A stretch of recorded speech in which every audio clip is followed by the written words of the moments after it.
Good day, I'm Tamara McHale and this is your JIS News for Monday, August 10. Co-chairman of the Economic Program Oversight Committee, EPOC, Richard Biles, says the Petrocaribe Debt buyback will reduce Jamaica's debt burden. The Finance Ministry recently completed a transaction with the Venezuelan government to buy a portion of its debt under the Petrocaribe Energy Corporation agreement, using a portion of the $2 billion raised on the international capital market. The debt was purchased for $1.5 billion.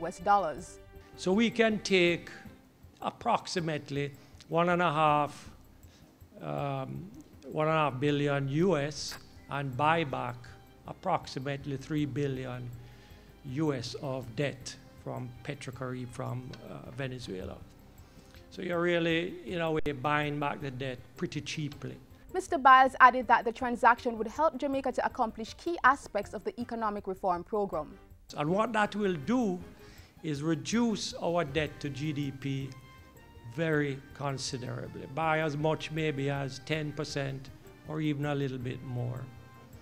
So we're going to drop from, say, 137% debt to GDP, which is ridiculously high, to about 126% debt to GDP. Mr. Biles was speaking recently at a function hosted by the Montego Bay Chamber of Commerce. A team from the International Monetary Fund, IMF, is expected in the island on Wednesday to assess the country's performance under the Extended Fund Facility. The team will be carrying out its 9th assessment of the Jamaican economy for the April to June 2015 period. The IMF mission to Jamaica, led by Dr. Uma Ramakrishnan, will determine if Jamaica met all quantitative targets and structural benchmarks for the review period. After passing the 8th IMF test, Jamaica received $40 million more from the multilateral agency. The IMF's review of the Jamaican economy comes on the heels of an announcement that Jamaica's net international reserves stood at $2.4 billion at the end of July. A new 2-lane bridge is scheduled to be constructed in Pear Tree River in eastern St. Thomas. The bridge, which will be built over the next 6 months, will replace the existing Harborhead Bridge constructed in 1889. This follows last Friday's signing of a $49.5 million contract between representatives from the Ministry of Transport, Works and Housing and Alcar Construction and Haulage Company Limited. State Minister for Transport, Works and Housing Richard Azan said the new bridge would increase accessibility. You have seen a new light in your community. Farmers will be able to produce more. More people will want to come into your community. Member of Parliament for Eastern St. Thomas, Dr. Fenton Ferguson, welcomed the project, which will be implemented by the National Works Agency, NWA. The Harborhead Bridge, which serves residents of Golden Grove, Port Morant and Morant Bay in St. Thomas, was declared unfit for use by the NWA about 15 years ago.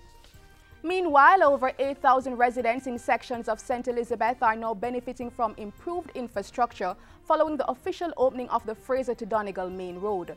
Funding for the $8 million roadway came from the St. Elizabeth Parish Council's Equalization Fund. Portfolio Minister Noel R. Scott says the improvements in the road networks across Jamaica will undoubtedly improve the lives of citizens. The government has a commitment to ensure that rural communities in Jamaica are not left behind. So we have nice highway, but many of our interior roads are in bad condition.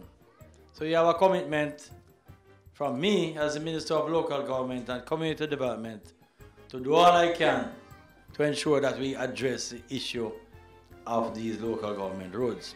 And finally, the Ministry of Education is reporting a 90% pass rate for the June 2015 Caribbean Advanced Proficiency Examinations CAPE.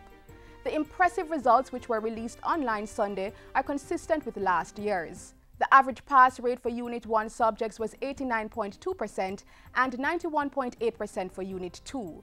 Student performance in law recorded the highest increase of 6.4 percentage points, followed by information technology with 5.1 percentage points.